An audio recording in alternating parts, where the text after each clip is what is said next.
Okay, folks, on this lecture we're going to be discussing flux cord arc welding and or Fcaw, but most people just refer to it as flux cord when they're just calling it out. And very similar in concept to GMAW or gas metal, in the fact that there is a moving component, there's a gun and a movement of the wire push through. So there's no changing out of electrodes or that sort of thing. What is different though is whether or not perhaps it has gas. So for an example, we'll look at the equipment real fast to put in perspective. So for example, here we go. Equipment setup. You know, you can have your machine, your wire feeder, and you may have a gas tank or you may not have a gas tank in this particular case. It can be tied in.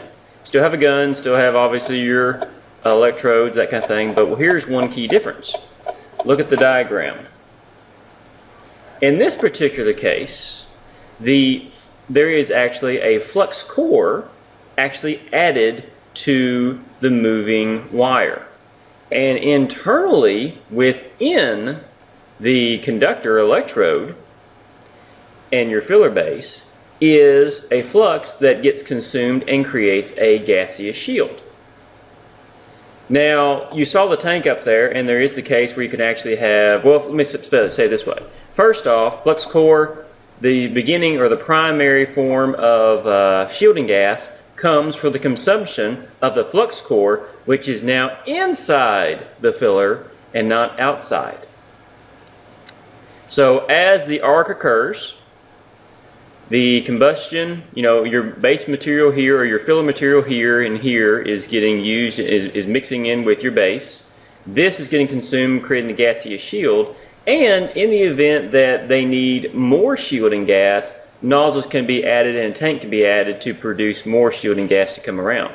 But that's one of the big differences, is that the shielding gas primarily comes from the flux core, and then secondary can be added on with a tank, and is not uncommon to do so. Kind of depends on the application. So that's why it's similar to GMAW, but it's also different in certain respects. It is actually kind of similar to, you know, typical electrode where the actual conductor is burning the flux from the outside and using that for the gaseous shield. So flux core though has a couple neat features about it. It does actually have some benefits to this process that it uses. A couple benefits that it has over, we'll just put it this way,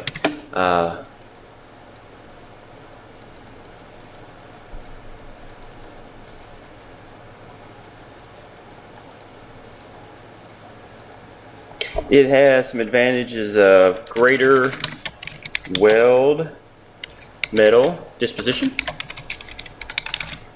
So basically it can deposit more than typical GMAW, and also better penetration in its process. So a couple key things that bring it about. Now another neat feature about it, I'm going to go back to that picture. The slag that's actually produced is actually can be a protective, sort of a protectant for the actual weld to keep it pure and from atmospheric contamination. So that's your basic principle. A couple of identifications though for Fcaw. S means it's self-shielded, which means that it is just using the core, the flux core on the inside, as its gaseous, shielding. There's no actual gas added with the tank and extra shield implied. If that was the case, then it would be G. Fcawg in the tail end to imply that they're going to add the flux core. Keep in mind, this means that they're still using the flux core, but they're also adding a extra gas shielding. So there's two forms of gas shielding going on. This one just has the flux core gas generated. So the S stands for self-shielding, the G stands for gas shielded. As you can see from the picture, the equipment is pretty much the same as GMAW. Whether or not that tank's provided depends on if it's going to be self-shielded or gaseous shielded. One of the other key differences is the wire obviously is going to be thicker in size, which makes sense because now instead of just having your wire, which is your consumable in GMOL, you're having a flux, and then it's surrounded by your actual conductor metal. And so therefore the diameter is going to be larger, which means the wire obviously is larger, which means sometimes the equipment to push the wire through is larger as well. And typically they'll actually make the bearings that push it through kind of edged or ribbed to get more of a bite to make sure it goes through. Because you definitely don't want to have slippage, and when you have a larger diameter, it means it's going to be a stiffer type of wire and a little bit harder to work with, so you have to have stronger gear systems to push it on through. And another difference is that the gun itself is typically larger, obviously for the larger wire, but this thing can handle larger amperages. So whereas GMOL has limitations in certain amperage sizes, this actually can go higher. And it can actually go higher than 600 amps, which is a lot of amps when you think about it. One key thing though is if it is being used for 600 amps or more, they will add a water cooler to the gun to keep it from overheating. Another neat little feature is that some of the guns can actually come equipped with fume extractors. I'm not going to spell extractors, but fume extractors actually can obviously extract the fumes that occur in the actual welding event. So the toxic fumes can be removed. We'll see if we can find a picture here in a second.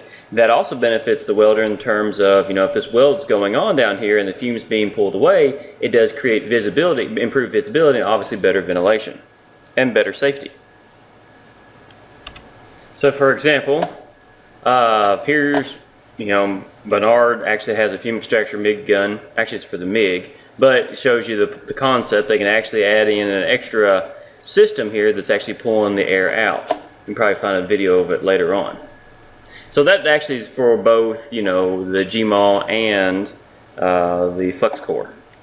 Doesn't mean that all Fcaw is going to have them on it, but there are some advantages when applied. But keep in mind, the more things you add to the gun, the heavier it gets and the more awkward it gets sometimes. Now you may ask the question, well, if you've got a nozzle that's actually, let's say that you're doing Fcaw gas, and you've got your system here and it's producing the weld, and you've got your Fcaw coming out, and then you've got your shielding gas coming out to help assist it, and then you've got an extractor turning around and sucking things back out. Do you have a problem with your shielding gas being sucked out too fast? And actually they don't. They actually have the process down where they can be extracting and produce and ejecting the shielding gas. Well, I should say it this way. They can be extracting the smoke and putting in the shielding gas at the same time without having any loss of quality. But again, you do actually have to watch out now for slag and deal with slag, but it can actually be a benefit in some cases as well. So what kind of situations is Fcaw useful?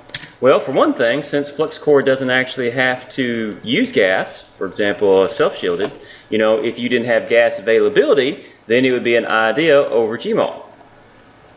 It has good penetration and deposition rates. And one of the most common applications is structural fabrication. You actually see that Fcaw is useful in industries like railroad industries.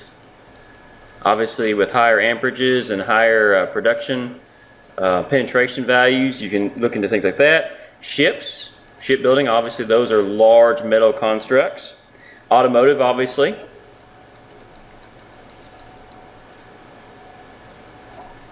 Especially auto that would get into like the heavier ended stuff. And of course the positions available are pretty much all the same positions, welding positions, when shielding gas is applied, or in certain applications, self-shielded. So, whether it's an S or a G at the end depends on what you're dealing with, but you pretty much can do everything you need to, and you can get higher, thicker metals in applications with Fcaw. So it's kind of like, GMOL on steroids, if you think of it that way. The bigger and the badder kind of thing. Equipment applications, accessibility, same rules apply to GMAW in terms of being able to get the equipment where you need it. Again, with just the added benefit that self-shielding can occur with FluxCore when you can't get the gas there. All right, so that's FluxCore. It's pretty straightforward since it's not that different from GMAW, and just want to show that to you. We'll stop her there.